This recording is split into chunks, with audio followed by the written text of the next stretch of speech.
Village, गांव एक ऐसी जगह जो कि काफी ज्यादा यादगार होती है।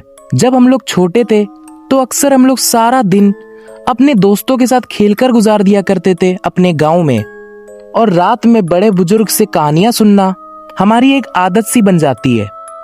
गांव का नाम सुनते ही हम में से 90% लोग एक्साइटेड हो जाते हैं जब भी उनसे कहा जाता है कि चलो इन छुट्टियों में अपने गांव चलते हैं। पर दोस्तों, क्या आपको पता है कई गांवों में कुछ ऐसे रूल्स भी होते हैं जो कि सिर्फ फॉलो किए जाते हैं, उनके पीछे का कारण कभी भी किसी को बताया तक नहीं जाता है।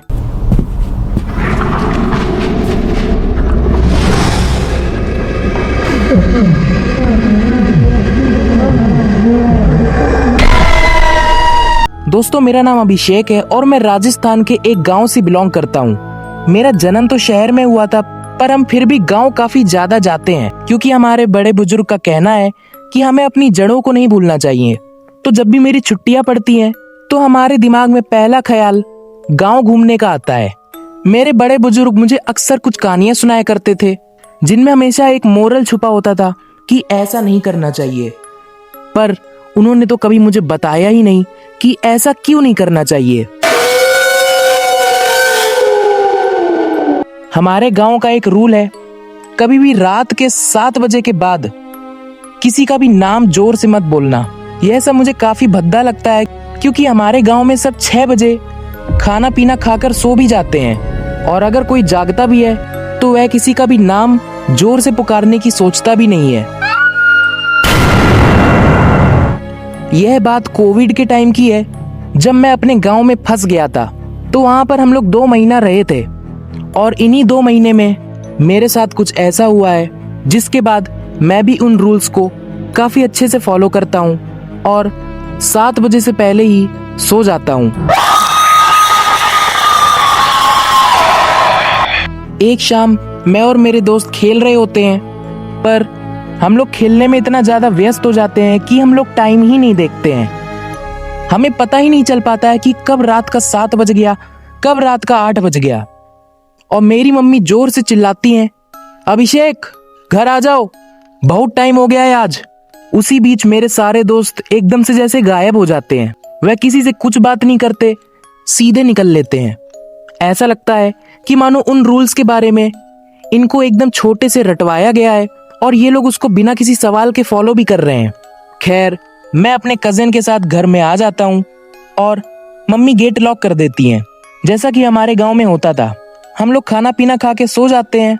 मुझे कुछ भी अजीब नहीं लगता है, पर रात के 2 बजे हमको एक घंटी की आवाज सुनाई देती है। ऐसा लग रहा था कि मानो कोई पूजा कर रहा है, पर फिर मेरे दिमाग में यह बात क्लिक करती है कि रात के 2 बजे कौन पूजा कर रहा है।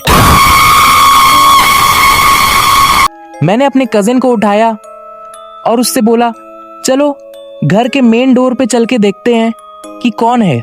मेरा कजिन मुझे मना करने लगा कि इतनी रात में घर से बाहर नहीं निकलना चाहिए। मैंने जबरदस्ती करी और उससे प्रॉमिस भी किया कि हम घर के बाहर नहीं जाएंगे, हम बस मेन डोर तक जाएंगे और सुनेंगे उस आवाज को। हम लोग जब नीचे आते हैं तो वह घंटी की आवाज जैसे धीमी सी पड़ जाती है, और फिर मुझे धीरे धीरे समझ आता है कि जिसको मैं घंटी की आवाज समझ रहा हूं वो असल में कुछ ऐसी सी आवाज है जो कि कोई अपनी जीभ से निकाल रहा है। इस आवाज को सुनकर मेरा खून जाम हो गया और मैं रह नहीं पाया और जोर से चिल्ला दिया।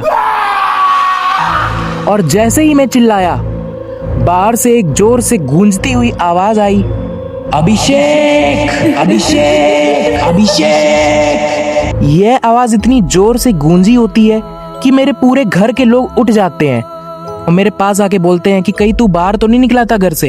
मेरा कजिन बोलता है, नहीं, हम लोग बस आवाज सुन रहे थे, कोई भी बाहर नहीं निकला।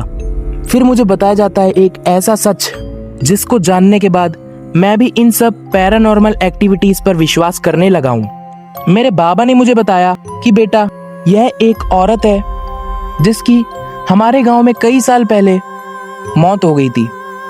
इसके हस्बैंड ने इसको गला दबा के मार दिया था और खुद गांव से फरार हो गया था। उसके बाद से इस औरत की आत्मा पूरे गांव में भटकती है और जिसका भी नाम जोर से चिल्लाया जाता है उसके नाम को यह बार बार जपने लगती है, और ऐसा वह अक्सर रात में करती है। और जिसने इसको देखा है वो अंधा हो गया है या तो हमेशा हमेशा के लिए कहीं गायब हो गया है। दोस्तों, कुछ रूल्स का उल्लंघन अगर कोई करता है तो ऐसी चीजें उन सबको हमेशा हमेशा के लिए अपना बना लेती हैं।